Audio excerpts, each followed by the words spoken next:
ഒരുപാട് വാപ്പമാരും ഉമ്മമാരും മക്കളെപ്പറ്റി പരാതി പറയാറുണ്ട്. മക്കൾ പറഞ്ഞിട്ട് അനുസരിക്കുന്നില്ല, മക്കളുടെ സ്വഭാവം മോശമാണ്.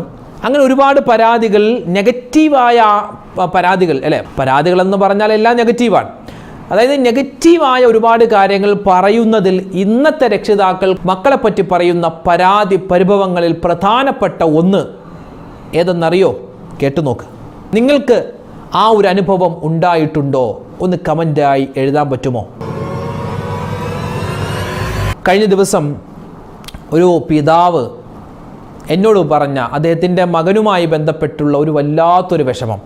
അത് കേട്ടപ്പോൾ ഇതെങ്ങനെയാണ് നമ്മൾ ഇതിന് ഒരു സൊല്യൂഷൻ കണ്ടെത്തുക എന്നുവരെ തോന്നിപ്പോയി. അപ്പോൾ അങ്ങനെ ഒരു പിതാവ് ഒരു പരാതി പറഞ്ഞു. എന്താണ് ആ പരാതി എന്നറിയോ? നിങ്ങളൊന്ന് കേൾക്കണം.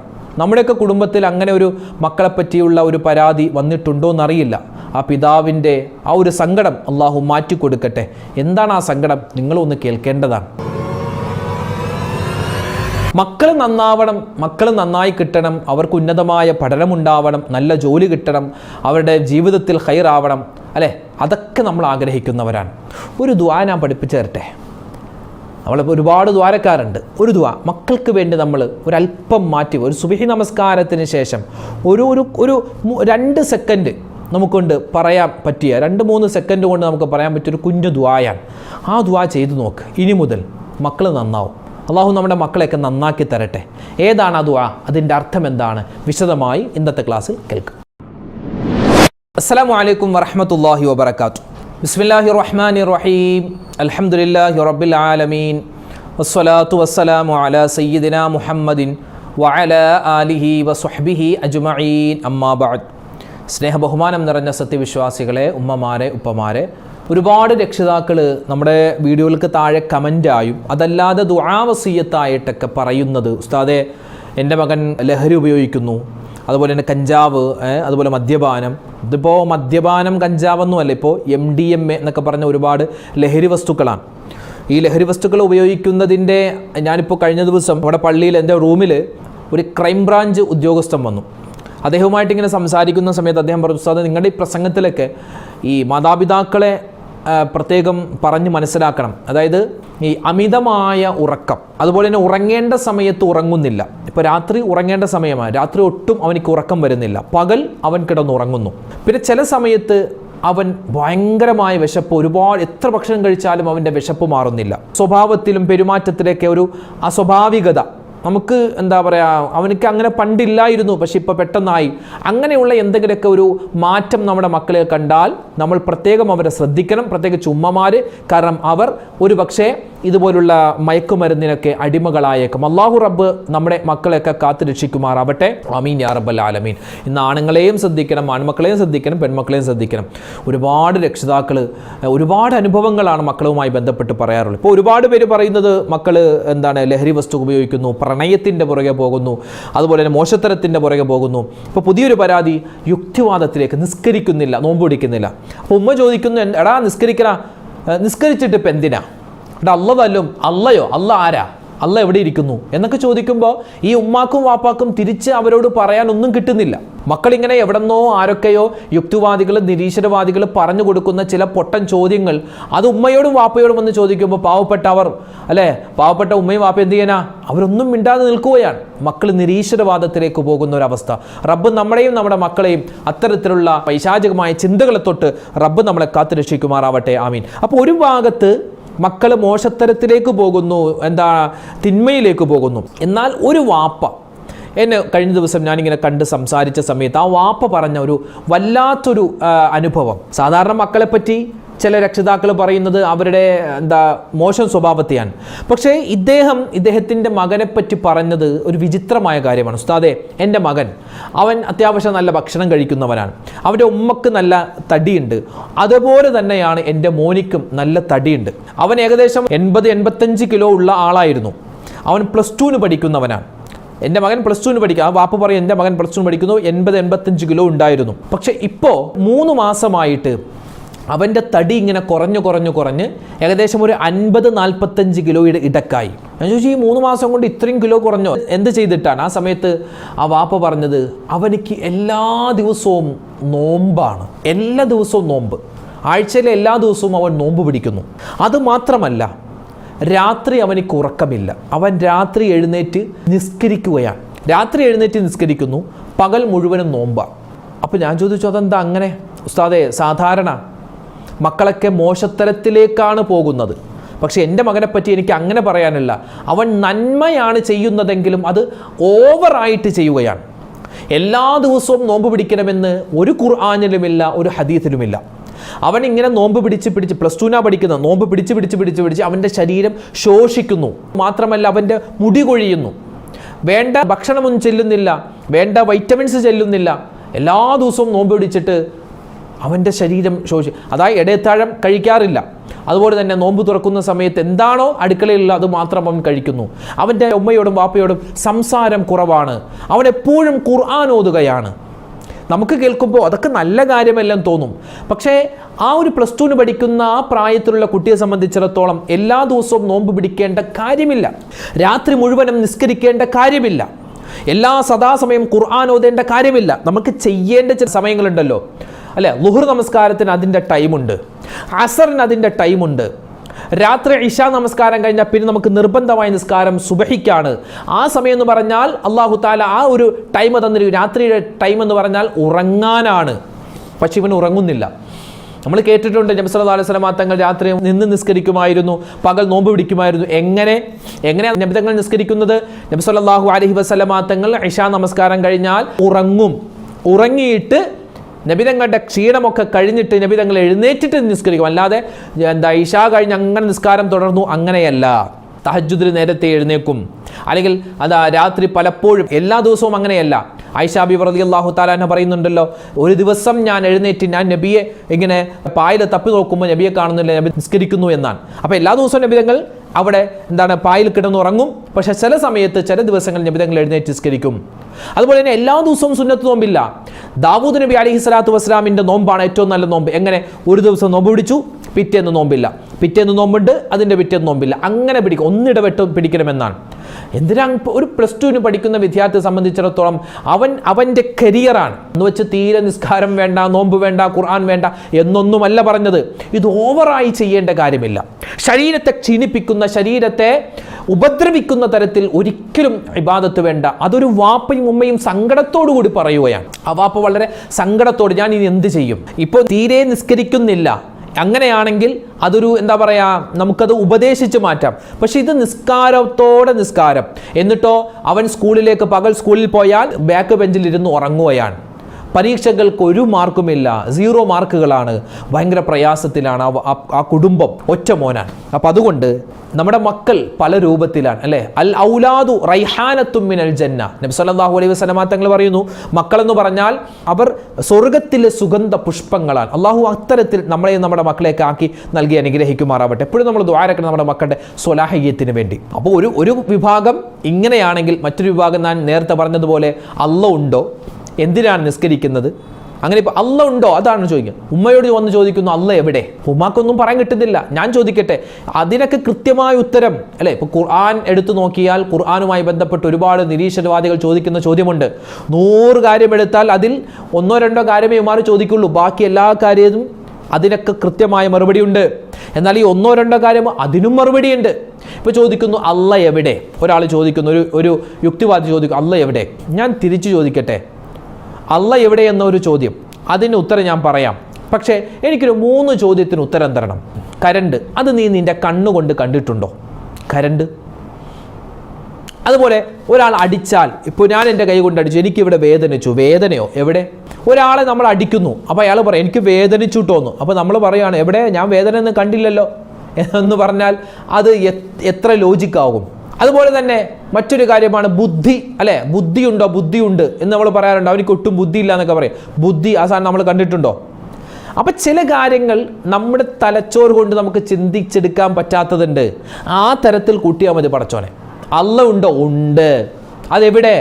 അല്ലാഹ് ഉണ്ട്, നമ്മുടെ കൂടെയുണ്ട്, നമ്മുടെ തൊട്ടടുത്തുണ്ട്, അല്ലെ? ചിലപ്പോൾ പറയാം ആകാശത്താണ്, ആകാശത്തും ഉണ്ട്. ഭൂമിയിലാണോ? ഭൂമിയിലും ഉണ്ട്. നമ്മൾ അങ്ങനെ ചിന്തിച്ചാൽ മതി. ചില കാര്യങ്ങൾ എല്ലാം യുക്തി കൊണ്ട് ചിന്തിക്കണമെന്ന് പറഞ്ഞാൽ ഒരു കുന്തവും മനസ്സിലാവില്ല. അപ്പോൾ നമ്മുടെ വിഷയം അതല്ല. പറഞ്ഞു വന്നത് ഇങ്ങനെ മക്കൾ പലതരത്തിലേക്ക് പോകുന്ന ഒരു കാലഘട്ടമാണ്. അതുകൊണ്ട് എൻ്റെ ഉമ്മമാരെ ഉപ്പമാരെ, മക്കൾ അവർ അനുസരണയുള്ളവരാവാനും അവരുടെ പഠനത്തിൽ മികവുണ്ടാവാനും അവരുടെ ജോലിയിലൊക്കെ എല്ലാവിധ ഖൈറുണ്ടാവാനും മാതാപിതാക്കൾ ചെയ്തിരിക്കേണ്ട പ്രധാനപ്പെട്ട കാര്യമാണ് മക്കൾക്ക് വേണ്ടി ദുആ ചെയ്യുക എന്നുള്ളത്. ഒരിക്കലും മറന്നു പോകരുത് മക്കൾക്ക് വേണ്ടി ദുആരക്കുക എന്നുള്ളത്. അല്ലേ, മക്കൾക്ക് വേണ്ടി ദുആ ചെയ്യാറുണ്ടോ? മാതാപിതാക്കൾ ചോദിക്കുമ്പോൾ അവർ പറയും ദുആ ചെയ്യാറുണ്ട്, മക്കൾക്ക് വേണ്ടി ദുആരക്കാറുണ്ട്. അല്ലേ, ലാ തദ്ഉ അലാ ഔലാദിക്കും.